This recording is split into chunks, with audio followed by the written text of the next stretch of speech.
പ്രദേശത്ത് കയറങ്കോട് എന്ന് പറയുന്ന പ്രദേശത്ത് വലിയ രീതിയിൽ കാട്ടാനയുടെ ശല്യമുണ്ട്. അങ്ങനെയാണ് കുമാരനെ ഈ വീട്ടിലാണ് അദ്ദേഹം ഉറങ്ങിയിരുന്നത്. അദ്ദേഹം മൂത്രം ഒഴിക്കാനായി പുറത്തിറങ്ങി. 1 മീറ്റർ തികച്ചില്ല. അതിനിടയിലാണ് ഈ കാട്ടാന വന്ന് അദ്ദേഹത്തിന്റെ ജീവൻ എടുക്കുന്നത്. വലിയ പ്രതിഷേധങ്ങൾ കണ്ടു. മൃതദേഹം എടുക്കണമെങ്കിൽ കളക്ടർ എത്തണമെന്ന് പ്രദേശവാസികൾ ആവശ്യപ്പെട്ടു. അതിനെ തുടർന്ന് കളക്ടർ എത്തി. പിന്നീട് വലിയ പ്രതിഷേധം ജനങ്ങളുടെ ഭാഗത്തു നിന്നുണ്ടായി. അവർ നിരവധി കാര്യങ്ങൾ ഉന്നയിച്ചു. തങ്ങൾക്ക് നിരന്തരം ഇങ്ങനെ തങ്ങളുടെ സഹോദരങ്ങളുടെയൊക്കെ ജീവൻ നഷ്ടപ്പെടുന്ന സ്ഥിതി വരുന്നു. അതിനൊരു ശാശ്വതമായ പരിഹാരം വേണം.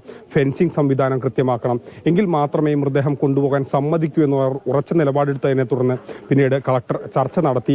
അതിനൊടുവിലാണ് ഇപ്പോൾ മൃതദേഹം ഇവിടെ നിന്ന് ജില്ലാ ആശുപത്രിയിലേക്ക് മാറ്റിയിട്ടുള്ളത്. ഇപ്പോൾ എടുത്തിട്ടുള്ള തീരുമാനം ഒന്ന് കുങ്കിയ ആന ഉപയോഗിച്ച് ആന ഇവിടെ ഉണ്ടോ എന്നുള്ളത് പരിശോധിച്ച് ആനയെ കാട്ടിലേക്ക് കയറ്റും. ഈ ഹാങ്ങിങ് ഫെൻസിംഗ് പൂർത്തിയാക്കാനും അത് ക്ലിയർ ചെയ്യാനും കൂടുതൽ RRTകളെ ഇവിടെ നിയോഗിക്കാനും വേണ്ടി കൂടുതൽ RRTകളെ നിയോഗിക്കാനും DFO ഇവിടെ തന്നെ ഇരുന്ന് അതിനുള്ള ഏർപ്പാട് ചെയ്യാമെന്ന് ഏറ്റിട്ടുണ്ട്. അത് ചെയ്യും.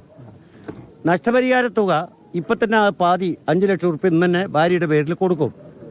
ഒരു താൽക്കാലികമായിട്ടൊരു ജോലി ഈ കുടുംബത്തിലെ ഒരാൾക്ക് കൊടുക്കണമെന്ന ആവശ്യം നാട്ടുകാർ ഉന്നയിച്ചിട്ടുണ്ട്. അത് കൊടുക്കാമെന്ന് സമ്മതിച്ചിട്ടുണ്ട്. അത് ഫോറസ്റ്റ് ഡിപ്പാർട്ട്മെന്റിൽ തന്നെ കൊടുക്കാനുള്ളത് തീരുമാനിച്ചിട്ടുണ്ട്. ആലൻ, കുറച്ച് മാസങ്ങൾക്ക് മുൻപാണ് ഒരു ചെറുപ്പക്കാരൻ ഇവിടെ തൊട്ടടുത്ത് ഏതാനും കിലോമീറ്ററുകൾക്ക് അപ്പുറത്ത് ജീവൻ നഷ്ടമായത്. ആ ചെറുപ്പക്കാരനെ കൊന്ന ആന തന്നെയാണോ ഇതെന്ന് കണ്ടെത്തി അതിനെ ആണെങ്കിൽ ഉൾക്കാട്ടിലേക്ക് തുരത്താനുള്ള നടപടികൾ സ്വീകരിക്കും. ഈ ആന തന്നെയാണ് ആലനെ ഇതിനു മുമ്പ് കൊന്നതെന്ന് പറയപ്പെടുന്നു. അപ്പോൾ അത് രണ്ടും സെയിം ആണോ എന്നുള്ളത് ഐഡൻറ്റിഫൈ ചെയ്യാൻ ഉള്ള നിർദ്ദേശം കൊടുത്തിട്ടുണ്ട്. അത് എത്രയും പെട്ടെന്ന് അത് ഐഡൻറ്റിഫൈ ചെയ്യും. മൂന്നാമത്തെ കാര്യം, അങ്ങനെയാണെങ്കിൽ ഈ ആനയെ കാടിനകത്തേക്കോ മറ്റു പ്രദേശത്തേക്കോ മാറ്റേണ്ട കാര്യം വളരെ ഗൗരവപൂർവ്വം വനംവകുപ്പും സർക്കാരും കൂടെ ആലോചിക്കണമെന്നാണ് തീരുമാനിച്ചത്. അതാണ് ഈ കളക്ടറുടെ ഉറപ്പിൽ മേലാണ് ഇപ്പോൾ മൃതദേഹം ജില്ലാശുപത്രിയിലേക്ക് എടുത്തത്.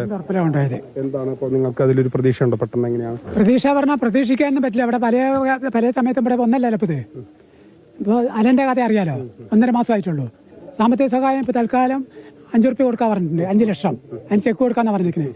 മകന് താൽക്കാലിക ജോലി, അത് പെർമനന്റ് ആക്കി കൊടുക്കണില്ല, അത് പെർമനന്റ് ആക്കി കൊടുക്കണം. ഞങ്ങളുടെ ഈ ഭാഗത്ത് ആന വരുന്നത് കൊല്ലി തന്നെ വേണം.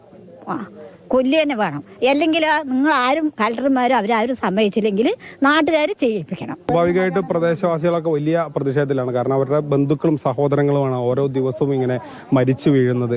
ഏതായാലും ഇതിലൊരു ശാശ്വത പരിഹാരം ഉണ്ടാക്കുമെന്നുള്ള ഉറപ്പിന്മേലാണ് ഇപ്പോൾ കുമാരന്റെ മൃതദേഹം ജില്ലാശുപത്രിയിലേക്ക് മാറ്റാൻ ഇവർ സമ്മതിച്ചത്. മൽഗോഷി മോഹനപ്പം, ഗോകുൽ VS, മാതൃഭൂമി ന്യൂസ്, പാലക്കാട്.